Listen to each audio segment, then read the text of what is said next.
ನಾಳೆಯಿಂದ ಸಾರಿಗೆ ನೌಕರರ ಮುಷ್ಕರ ನಡೆಯುತ್ತೆ. ಸೊ ಖಾಸಗಿ ಬಸ್ಗಳಿಗೆ ಫುಲ್ ಡಿಮ್ಯಾಂಡ್ ಬರುತ್ತೆ. ಈಗಾಗಲೇ ಈ ವಿಚಾರಕ್ಕೆ ಸಂಬಂಧಪಟ್ಟಂತೆ ನಾವು ಮಾಹಿತಿಯನ್ನ ನೀಡ್ತಾ ಇದ್ವಿ. ಆಗಸ್ಟ್ 8ನೇ ತಾರೀಕು ವರಮಹಾಲಕ್ಷ್ಮಿ ಹಬ್ಬ ಬೇರೆ ಇದೆ. ಹಬ್ಬದ ಸೀಸನ್ ಊರುಗಳಿಗೆ ಹೋಗ್ತಾ ಇರ್ತಾರೆ, ಬರ್ತಾ ಇರ್ತಾರೆ.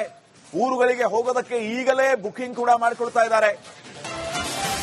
ಈಗ ಸಾರಿಗೆ ಬಸ್ಗಳು ಇರೋದಿಲ್ಲ. ಹೀಗಾಗಿ ಈಗ ಈ ಕ್ಷಣದಿಂದ ಟಿಕೆಟ್ ಬುಕ್ ಮಾಡಿಸಿಕೊಳ್ಳೋದಕ್ಕೆ ನಾ ಮುಂದು ತಾ ಮುಂದು ಅಂತ ಖಾಸಗಿ ಬಸ್ಗಳಿಗೆ ಮುಗಿಬೀಳ್ತಾ ಇದ್ದಾರೆ ಜನ. ವೀಕ್ಷಕರೇ, ನಿಮಗೂ ಕೂಡ ಒಂದು ಸಲಹೆ. ನಾಳೆಯಿಂದ ನೀವು ಸಾರಿಗೆ ಬಸ್ಗಳನ್ನ ನಂಬಿಕೊಂಡಿದ್ದಾರೆ, ಊರಿಗೆ ಹೋಗಬೇಕು ಅಂತ ಅನ್ಕೊಂಡಿದ್ರೆ ಯಾವ ಬಸ್ಗಳು ಇರೋದಿಲ್ಲ. ಅದೊಂದು ನೇಮಕ ಮಾಡಿದ್ರು ಹಿಂದಿನ ಸರ್ಕಾರ. ಆ ಸರ್ಕಾರಕ್ಕೆ ನಾವು ರೆಪ್ರೆಸೆಂಟೇಷನ್ ಕೊಟ್ಟಿದ್ವಿ. 38 ತಿಂಗಳು ಕೂಡ ಅವರು ಕೆಲಸ ಮಾಡಿರೋದ್ರಿಂದ ಸಾರಿಗೆ ನೌಕರರು ಅವರಿಗೆ ನೀವು ಯಾವುದೇ ಸಂದರ್ಭದಲ್ಲಿ 38 ತಿಂಗಳು ಅರಿಯರ್ಸ್ ಕೊಡಬೇಕು ಅಂತಕ್ಕಂಥ ಅಂಶವನ್ನು ಹೇಳಿದ್ವಿ. ಅದರಲ್ಲಿ ಅವರು 14 ತಿಂಗಳ ಕಾಲ ಕೊಡ್ಲಿಕ್ಕೆ ಶಿಫಾರಸು ಮಾಡಿದರೆ ಅದನ್ನು ಮಾತ್ರ ಸರ್ಕಾರ ಕೊಡ್ಲಿಕ್ಕೆ ತಯಾರಾಗಿದ್ದೀವಿ. ಅದನ್ನು ಕೂಡ ಇನ್ಸ್ಟಾಲ್ಮೆಂಟ್ ಮೇಲೆ ಅಂತ ಹೇಳಿದ್ದಾರೆ. ಆದರೆ 1/1/20ರಿಂದ ಸುಮಾರು 11,000 ಜನ ಸಾರಿಗೆ ನೌಕರರು ನಿವೃತ್ತಿಯಾಗಿದ್ದಾರೆ. ಆ ನಿವೃತ್ತಿ ಆಗಿರೋ ನೌಕರರಿಗೆ ಅನ್ಯಾಯ ಆಗುತ್ತೆ. ಅವ್ರಿಗೆ ಇವತ್ತ EPF ಪೆನ್ಷನ್ ಅವ್ರಿಗೆ 2,000 3,000 ಪೆನ್ಷನ್ ಬರುತ್ತೆ. ಅವ್ರಿಗೆ ಮಾತ್ರ 5,000 6,000 ಆಗುತ್ತೆ. ಅದರಿಂದ ಅವ್ರು ನಿರೀಕ್ಷಿಸ್ತಾ ಇದ್ದಾರೆ. ಆದರೆ ನಾವು ಯಾವುದೇ ಸಂದರ್ಭದಲ್ಲಿ 38 ತಿಂಗಳ ಕಾಲದ ಅರಿಯರ್ಸ್ ಅನ್ನ ಬಿಟ್ಕೊಡ್ಲಿಕ್ಕೆ ತಯಾರಿಲ್ಲ ಅಂತಕ್ಕಂಥ ಅಂಶವನ್ನ ಸ್ಪಷ್ಟವಾಗಿ ಹೇಳಿದೀವಿ. ಇದರ ಜೊತೆಗೆ 1/1/24ರಿಂದ 4 ವರ್ಷಗಳ ಒಮ್ಮೆ ಆಗ್ತಕ್ಕಂಥ ವೇತನ ಪರಿಷ್ಕರಣೆ ಆಗಬೇಕು ಅಂತಕ್ಕಂಥ ಅಂಶವನ್ನ ನಾವು ಸ್ಪಷ್ಟವಾಗಿ ಹೇಳಿದೀವಿ. ಅದಕ್ಕೆ ಅವರು ಅದ್ರ ಬಗ್ಗೆ ಮಾತನಾಡ್ಲಿಕ್ಕೆ ತಯಾರಿಲ್ಲ. ಅದರಿಂದ ಮುಷ್ಕರ ಮುಂದುವರಿಯುತ್ತೆ. ಮುಂದಾದ್ರೆ ಶಿಸ್ತು ಕ್ರಮ ಅನ್ನುವಂಥದ್ದು ನೋಟಿಸ್. ಯಾವುದೇ ಶಿಸ್ತು ಕ್ರಮಕ್ಕೆ ಸಾರಿಗೆ ನಿಗಮಗಳ ನೌಕರರು ಹೆದರಬೇಡಿ.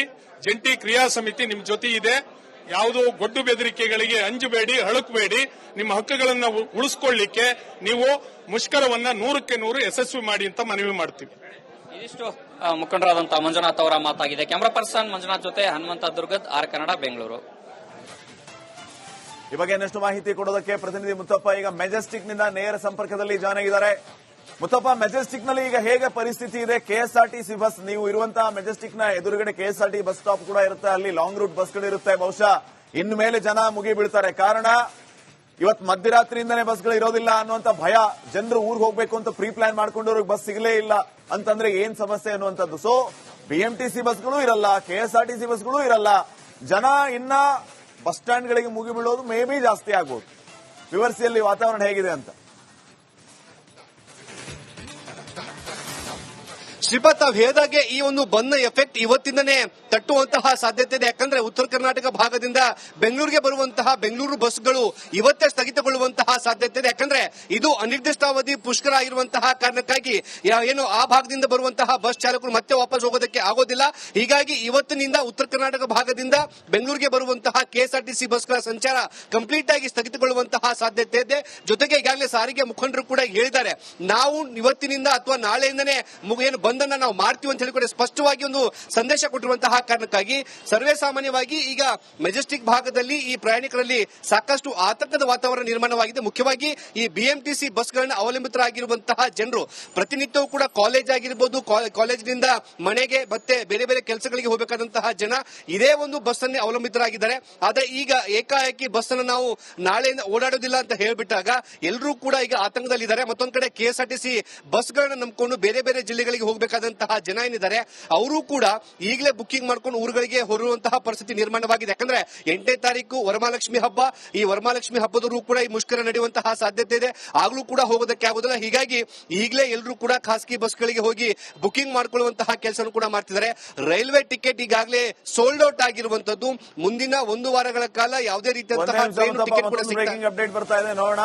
ಸಂಪರ್ಕದಲ್ಲಿರಿ, 1 ನಿಮಿಷ. ನಾಳೆಯಿಂದ ಸಾರಿಗೆ ನೌಕರರ ಮುಷ್ಕರ ನಡೆಯುತ್ತೆ. ಸೊ ಖಾಸಗಿ ಬಸ್ಗಳಿಗೆ ಫುಲ್ ಡಿಮ್ಯಾಂಡ್ ಬರುತ್ತೆ. ಈಗಾಗಲೇ ಈ ವಿಚಾರಕ್ಕೆ ಸಂಬಂಧಪಟ್ಟಂತೆ ನಾವು ಮಾಹಿತಿಯನ್ನ ನೀಡ್ತಾ ಇದ್ವಿ. ಆಗಸ್ಟ್ 8ನೇ ತಾರೀಕು ವರಮಹಾಲಕ್ಷ್ಮಿ ಹಬ್ಬ ಬೇರೆ ಇದೆ. ಹಬ್ಬದ ಸೀಸನ್ ಊರುಗಳಿಗೆ ಹೋಗ್ತಾ ಇರ್ತಾರೆ, ಬರ್ತಾ ಇರ್ತಾರೆ. ಊರುಗಳಿಗೆ ಹೋಗೋದಕ್ಕೆ ಈಗಲೇ ಬುಕಿಂಗ್ ಕೂಡ ಮಾಡಿಕೊಳ್ತಾ ಇದ್ದಾರೆ. ಈಗ ಸಾರಿಗೆ ಬಸ್ಗಳು ಇರೋದಿಲ್ಲ. ಹೀಗಾಗಿ ಈಗ ಈ ಕ್ಷಣದಿಂದ ಟಿಕೆಟ್ ಬುಕ್ ಮಾಡಿಸಿಕೊಳ್ಳೋದಕ್ಕೆ ನಾ ಮುಂದು ತಾ ಮುಂದು ಅಂತ ಖಾಸಗಿ ಬಸ್ಗಳಿಗೆ ಮುಗಿ ಬೀಳ್ತಾ ಇದ್ದಾರೆ ಜನ. ವೀಕ್ಷಕರೇ, ನಿಮಗೂ ಕೂಡ ಒಂದು ಸಲಹೆ, ನಾಳೆಯಿಂದ ನೀವು ಸಾರಿಗೆ ಬಸ್ಗಳನ್ನ ನಂಬಿಕೊಂಡಿದ್ದಾರೆ, ಊರಿಗೆ ಹೋಗಬೇಕು ಅಂತ ಅನ್ಕೊಂಡಿದ್ರೆ ಯಾವ ಬಸ್ಗಳು ಇರೋದಿಲ್ಲ. ಅದೊಂದು ನೇಮಕ ಮಾಡಿದ್ರು ಹಿಂದಿನ ಸರ್ಕಾರ. ಆ ಸರ್ಕಾರಕ್ಕೆ ನಾವು ರೆಪ್ರೆಸೆಂಟೇಷನ್ ಕೊಟ್ಟಿದ್ವಿ. 38 ತಿಂಗಳು ಕೂಡ ಅವರು ಕೆಲಸ ಮಾಡಿರೋದ್ರಿಂದ ಸಾರಿಗೆ ನೌಕರರು, ಅವರಿಗೆ ನೀವು ಯಾವುದೇ ಸಂದರ್ಭದಲ್ಲಿ 38 ತಿಂಗಳು ಅರಿಯರ್ಸ್ ಕೊಡಬೇಕು ಅಂತಕ್ಕಂಥ ಅಂಶವನ್ನು ಹೇಳಿದ್ವಿ. ಅದರಲ್ಲಿ ಅವರು 14 ತಿಂಗಳ ಕಾಲ ಕೊಡ್ಲಿಕ್ಕೆ ಶಿಫಾರಸು ಮಾಡಿದರೆ, ಅದನ್ನು ಮಾತ್ರ ಸರ್ಕಾರ ಕೊಡ್ಲಿಕ್ಕೆ ತಯಾರಾಗಿದ್ದೀವಿ. ಅದನ್ನು ಕೂಡ ಇನ್ಸ್ಟಾಲ್ಮೆಂಟ್ ಮೇಲೆ ಅಂತ ಹೇಳಿದ್ದಾರೆ. ಆದರೆ 1/1/20ರಿಂದ ಸುಮಾರು 11,000 ಜನ ಸಾರಿಗೆ ನೌಕರರು ನಿವೃತ್ತಿಯಾಗಿದ್ದಾರೆ. ಆ ನಿವೃತ್ತಿ ಆಗಿರೋ ನೌಕರರಿಗೆ ಅನ್ಯಾಯ ಆಗುತ್ತೆ. ಅವ್ರಿಗೆ ಇವತ್ತ EPF ಪೆನ್ಷನ್, ಅವ್ರಿಗೆ 2,000 3,000 ಪೆನ್ಷನ್ ಬರುತ್ತೆ, ಅವ್ರಿಗೆ ಮಾತ್ರ 5,000 6,000 ಆಗುತ್ತೆ. ಅದರಿಂದ ಅವ್ರು ನಿರೀಕ್ಷಿಸ್ತಾ ಇದ್ದಾರೆ. ಆದ್ರೆ ನಾವು ಯಾವುದೇ ಸಂದರ್ಭದಲ್ಲಿ 38 ತಿಂಗಳ ಕಾಲದ ಅರಿಯರ್ಸ್ ಅನ್ನ ಬಿಟ್ಕೊಡ್ಲಿಕ್ಕೆ ತಯಾರಿಲ್ಲ ಅಂತಕ್ಕಂಥ ಅಂಶವನ್ನ ಸ್ಪಷ್ಟವಾಗಿ ಹೇಳಿದೀವಿ. ಇದ್ರ ಜೊತೆಗೆ 1/1/24ರಿಂದ 4 ವರ್ಷಗಳ ಒಮ್ಮೆ ಆಗ್ತಕ್ಕಂಥ ವೇತನ ಪರಿಷ್ಕರಣೆ ಆಗಬೇಕು ಅಂತಕ್ಕಂಥ ಅಂಶವನ್ನ ನಾವು ಸ್ಪಷ್ಟವಾಗಿ ಹೇಳಿದೀವಿ. ಅದಕ್ಕೆ ಅವರು ಅದ್ರ ಬಗ್ಗೆ ಮಾತನಾಡ್ಲಿಕ್ಕೆ ತಯಾರಿಲ್ಲ. ಅದರಿಂದ ಮುಷ್ಕರ ಮುಂದುವರಿಯುತ್ತೆ. ಮುಷ್ಕರಕ್ಕೆ ಮುಂದಾದ್ರೆ ಶಿಸ್ತು ಕ್ರಮ ಅನ್ನುವಂಥದ್ದು ನೋಟಿಸ್. ಯಾವುದೇ ಶಿಸ್ತು ಕ್ರಮಕ್ಕೆ ಸಾರಿಗೆ ನಿಗಮಗಳ ನೌಕರರು ಹೆದರಬೇಡಿ. ಜಂಟಿ ಕ್ರಿಯಾ ಸಮಿತಿ ನಿಮ್ ಜೊತೆ ಇದೆ. ಯಾವುದೋ ಗೊಡ್ಡು ಬೆದರಿಕೆಗಳಿಗೆ ಅಂಜಬೇಡಿ, ಹಳಕಬೇಡಿ. ನಿಮ್ಮ ಹಕ್ಕುಗಳನ್ನು ಉಳಿಸಿಕೊಳ್ಳಿಕ್ಕೆ ನೀವು ಮುಷ್ಕರವನ್ನ 100ಕ್ಕೆ 100 ಯಶಸ್ವಿ ಮಾಡಿ ಅಂತ ಮನವಿ ಮಾಡ್ತೀವಿ. ಇದಿಷ್ಟು ಮುಖಂಡರಾದಂತಹ ಮಂಜುನಾಥ್ ಅವರ ಮಾತಾಗಿದೆ. ಕ್ಯಾಮರಾ ಪರ್ಸನ್ ಮಂಜುನಾಥ್ ಜೊತೆ ಹನುಮಂತ ದುರ್ಗದ್, ಆರ್ ಕನ್ನಡ, ಬೆಂಗಳೂರು. ಈ ಬಗ್ಗೆ ಇನ್ನಷ್ಟು ಮಾಹಿತಿ ಕೊಡೋದಕ್ಕೆ ಪ್ರತಿನಿಧಿ ಮುತ್ತಪ್ಪ ಈಗ ಮೆಜೆಸ್ಟಿಕ್ ನಿಂದ ನೇರ ಸಂಪರ್ಕದಲ್ಲಿ ಜಾಯ್ನ್ ಆಗಿದ್ದಾರೆ. ಮುತ್ತಪ್ಪ, ಮೆಜೆಸ್ಟಿಕ್ ನಲ್ಲಿ ಈಗ ಹೇಗೆ ಪರಿಸ್ಥಿತಿ ಇದೆ? KSRTC ಬಸ್, ನೀವು ಇರುವಂತಹ ಮೆಜೆಸ್ಟಿಕ್ ನ ಎದುರುಗಡೆ KSRTC ಬಸ್ ಸ್ಟಾಪ್ ಕೂಡ ಇರುತ್ತೆ, ಅಲ್ಲಿ ಲಾಂಗ್ ರೂಟ್ ಬಸ್ಗಳಿರುತ್ತೆ. ಬಹುಶಃ ಇನ್ನು ಮೇಲೆ ಜನ ಮುಗಿ ಬೀಳ್ತಾರೆ. ಕಾರಣ ಇವತ್ತು ಮಧ್ಯರಾತ್ರಿಯಿಂದನೇ ಬಸ್ಗಳು ಇರೋದಿಲ್ಲ ಅನ್ನುವಂತ ಭಯ. ಜನರು ಊರಿಗೆ ಹೋಗ್ಬೇಕು ಅಂತ ಪ್ರೀ ಪ್ಲಾನ್ ಮಾಡ್ಕೊಂಡವ್ರಿಗೆ ಬಸ್ ಸಿಗಲೇ ಇಲ್ಲ ಅಂತಂದ್ರೆ ಏನ್ ಸಮಸ್ಯೆ ಅನ್ನುವಂಥದ್ದು. ಸೊ BMTC ಬಸ್ಗಳು ಇರಲ್ಲ, KSRTC ಬಸ್ಗಳು ಇರಲ್ಲ.